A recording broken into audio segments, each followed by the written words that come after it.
કાયદા મંત્રી શ્રીનું ઘર આંગણે એકંદરું સન્માન કરતા અમરેલી વકીલ મંડળ દ્વારા તારીખ 2/1/2026 અને શુક્રવારના રોજ અમરેલીના ધારાસભ્ય અને ગુજરાત રાજ્યના કાયદા મંત્રી શ્રી કૌશિકભાઈ વેકરિયા અમરેલી કોર્ટની મુલાકાતે આવેલ અને તેઓના સન્માનનો કાર્યક્રમ રાખવામાં આવેલ, જેમાં ન્યાયાધીશ સાહેબશ્રીઓ, બહોળી સંખ્યામાં અમરેલી વકીલ પરિવારના સભ્યશ્રીઓ અને કોર્ટ સ્ટાફ ઉપસ્થિત રહેલ. આ તકે કાયદા મંત્રીશ્રીએ જણાવેલ કે આપે અમરેલીના દીકરાને ગુજરાત રાજ્યના કાયદા મંત્રીના પદ સુધી પહોંચાડ્યો છે, ત્યારે કાયદા વિભાગ પાસેથી આપ જે કંઈ પણ ઈચ્છો એ આપને માંગવાનો અધિકાર છે અને આપની જે કંઈ પણ રજૂઆતો હશે અને પ્રાથમિકતા આપવામાં આવશે.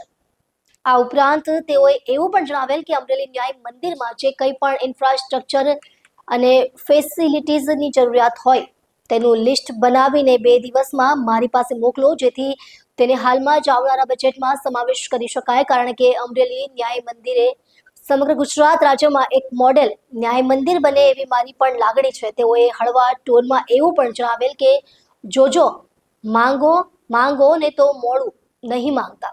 આમ તેઓના સન્માનનો આ સમગ્ર કાર્યક્રમ ખૂબ જ સફળ સાબિત થયેલ તે સમયની તસવીર ઝલક. રિપોર્ટ અનિલભાઈ વાળા, લીલિયા મોટા. પરિવારની મીટિંગમાં આપણી વચ્ચે ઉપસ્થિત ડિસ્ટ્રિક્ટ જજ બુખારી મેડમ, એવા શ્રી વાસ્તવ સાહેબ, મુલતાની સાહેબ, ત્રિવેદી સાહેબ, પરમાર સાહેબ, અહીંયા ઉપસ્થિત મેડમ, અમારા બધા જ વકીલો એવો નાતો છે કે પારિવારિક નાતા સાથે જોડાયેલા છે, કોઈ રાજકીય નાતા સાથે નહીં. મને બોલાયો પણ મને પણ અંદરથી આનંદ થાય, એક પરિવારના સભ્યોને મળવા જવાનું થાય છે. એટલે કાયદા મંત્રી તરીકે નહીં, પણ એક પરિવારના સભ્ય તરીકે બધાને મળવા માટે હું આજે આવ્યો છું. પ્રથમ તો હું હમણાં જ બાર એસોસિએશનનું ઇલેક્શન તમારું પૂર્ણ થયું. ભાઈ શ્રી હિરેન્દ્રભાઈ, ભાઈ શ્રી જયદીપભાઈ અને સમગ્ર ટીમને બધાને અભિનંદન આપું છું. જે રીતે સરકાર દ્વારા જવાબદારી મળતી હોય છે, એ જવાબદારી નિભાવવા માટેની એક વ્યવસ્થામાં આપ સૌનો સહકાર મળી રહે એ પણ મારા માટે ખૂબ જરૂરી છે. કારણ કે અમરેલી મારું પોતાનું વતન કહેવાય, પોતાનો જિલ્લો કહેવાય. એટલે હવે કાયદા મંત્રી તરીકે આવું એવું કોઈ પ્રકારની કાર્ય હોતું નથી. કારણ કે અમારા અહીંથી મનુભાઈઓ, આમથી પિયુષભાઈ હોય કે મયુરભાઈ હોય, આ બધું ત્રિવેદીભાઈ હોય, બધા લાગત નામ લઈ શકાય એ પ્રકારના બધા વકીલ મિત્રો છે. પણ ખાસ કરીને મેં અગાઉ પણ વિભાગ દ્વારા અમરેલી જિલ્લાની અંદર જે પણ ખૂટતી વ્યવસ્થા હોય, જે પણ જરૂરિયાત હોય, અગાઉ પણ એક મેસેજ અપાયો હતો, મન મોટું રાખી જે પણ માગવું માગી લેજો, મા મોહન ને પીરમ. એ વ્યવસ્થા અહીં બેઠેલી 5 જણા તમે ટીમ પણ બનાવી અને 2 દિવસની અંદર મને પ્લાનિંગ આપી દેજો કે આગામી બજેટની અંદર આટલી વસ્તુ ઉમેરો કરવો જોઈએ. એ વ્યવસ્થા સરકાર દ્વારા, કારણ કે મને પૂરો ભરોસો છે કે રાજ્યના મુખ્યમંત્રી આદરણીય ભૂપેન્દ્રભાઈ ઉપર, ગૃહમંત્રી આદરણીય હર્ષભાઈ સંઘવી અને વિભાગ દ્વારા જે વ્યવસ્થા કરવામાં આવતી હોય છે. અમરેલી માટે તો મેડમ અત્યારે ખુલ્લું મન સરકારે પણ રાખ્યું છે. જે રીતે અમરેલી જિલ્લા માટે સરકાર ઉદાર હાથે કામ આપી રહી છે. આ તો વિભાગની વાત છે, અને વિભાગમાં અમરેલી જિલ્લામાં કે બાકી રહે એ મને ના પરવડે.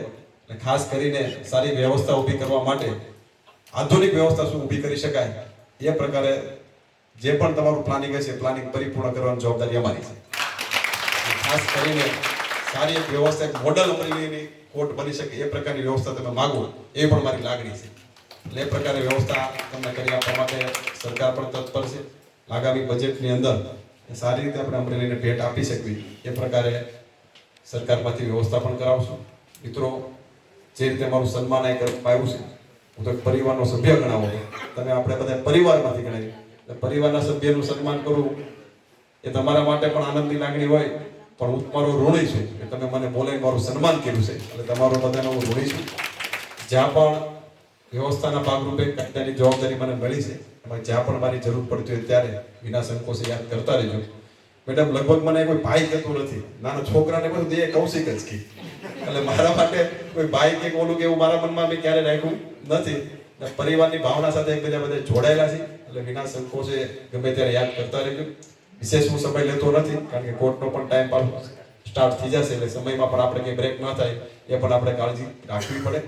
પણ ફરી તમામ વકીલ મિત્રોનો હૃદયથી આભાર માનું છું કે આપ લોકો દ્વારા મને બોલાવ્યો, મારું સન્માન કર્યું એ વિશેષ આપ સૌનો હું ઋણી પણ રહીશ અને જ્યાં પણ જરૂર પડે ત્યાં તમારા માટે અમરેલી જિલ્લા માટે ત્યાં દ્વાર ખુલ્લા છે એટલે કોઈ પ્રકારની મૂંઝવણ રાખ્યા વગર ગમે ત્યારે કામકાજ પડે ત્યારે યાદ કરતા રહેજો. લગભગ ઘણા મિત્રો અહીંયા નોટરી થઈ ગયા છે, ઘણા હજી બાકી છે.